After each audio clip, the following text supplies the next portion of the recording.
శివతత్వాన్ని విష్ణుతత్వాన్ని పరమాద్భుతంగా mix చేశాడయా.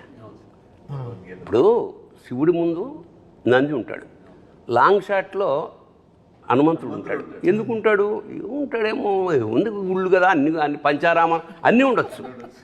కానీ ఇందులో విష్ణుతత్వాన్ని తీసుకుని ఆ రామతత్వాన్ని తీసుకుని అందులోంచి గద తీయడం అనేది అంటే శివకేశవులకు అభేదం. ఇప్పుడు ఎంత అంత అంత ఎంత ఎంత పొయిటిక్గా దానికి నిజంగా అంటే ఇప్పుడు దురదృష్టవశాత్తు దేశంలో మా విష్ణువు గొప్ప, మా శివుడు గొప్ప అనే ఒక దరిద్రమైన ఒక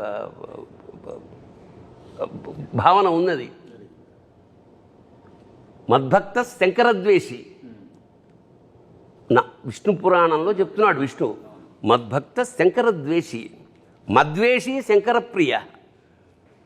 నా భక్తుడై శంకరాన్ని ద్వేషించేవాడు, శివుడి భక్తుడై నన్ను ద్వేషించేవాడు, యోభౌ నరకం యాంతి యావశ్చంద్ర దివాకరం. సూర్యచంద్రులు అంతవరకు వాళ్ళకి ముక్తి లేదు. ఎందుకంటే రెండు నేనే, ఒకే కాయనికి ఉన్న రెండు నేను.